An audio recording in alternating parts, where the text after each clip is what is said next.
நம்ம எம்எஸ் தோனி அவர் சூரியவன்ஷி வைபவுக்கு போட்ட பிச்சை நான் அதுக்காக தான் தோனி அவர் காலில் விழுந்தேன் அப்படின்னு நேற்று ராஜஸ்தான் அணி அவங்க ஜெயிச்சதுக்கு அப்புறமா ஆட்டநாயகன் விருதையும் வாங்கின சூரியவன்ஷி வைபவ் நம்ம தோனி காலில் ஏன் விழுந்தாரு, அதே போல் தோனி அவர் என்ன கொடுத்தாரு சூரியவன்ஷி வைபவ் அவருக்கு அப்படின்னு நேரடியாக நிகழ்ச்சி பேட்டி ஒன்று வைபவ் கொடுத்துருக்காரு.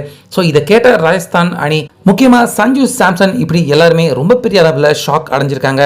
ஸோ இதை பற்றி வைபவ் அவர் என்ன சொல்லியிருக்காரு அப்படின்னு பார்த்தீங்கன்னா, இந்த மேட்ச் துவங்கறதுக்கு முன்னாடி தோனி அவரை நேரடியாக தான் சந்திச்சதாகவும், அப்ப தோனி அவர் தனக்கு கொடுத்த அந்த பேட்டை வச்சு தான் நான் இன்னைக்கு சிஎஸ்கே அணிக்கு எதிராக இப்படிப்பட்ட பேட்டிங்கை வெளிப்படுத்தினேன் அப்படின்னு வைபவ் அவருடைய ஆட்டநாயகன் விருதை வாங்கினப்ப சொல்லியிருக்காரு. அதாவது தோனி அவர் மிகப்பெரிய ஒரு லெஜெண்ட், நிச்சயமா அவருக்கு எதிராக நான் ஒரு ஆட்டம் விளையாட போறேன் அப்படின்னா அவருடைய பிளஸிங் கண்டிப்பா எனக்கு வேணும் அப்படின்னு இந்த மேட்ச் துவங்கறதுக்கு முன்னாடியே ட்ரெஸ்ஸிங் ரூம்ல நான் தோனி அவரை சந்திக்க போனேன். அப்ப தோனி அவர்கிட்ட பிளஸிங்கும் வாங்கின எனக்கு தோனி அவருடைய பேட்டை எனக்கு பரிசாக கொடுத்தாரு.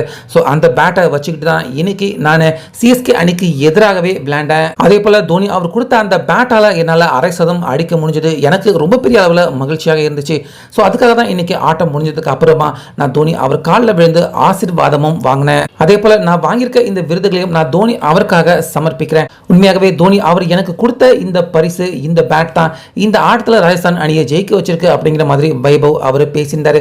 ஸோ வைபவ் அவருடைய இந்த ஸ்பீச்சை கேட்ட கேப்டனான சஞ்சு சாம்சன் அவர் பயங்கரமா ஷாக். ஸோ அந்த வகையில் நம்ம எம்எஸ் தோனி அவர் காலில் வைபவ் விழுந்ததுக்கு பின்னாடி இந்த காரணம் தான் இருக்கு அப்படின்னு வைபவ் அவர் சொல்லியிருக்கிறத பற்றி உங்கள் கருத்தை சொல்லுங்க.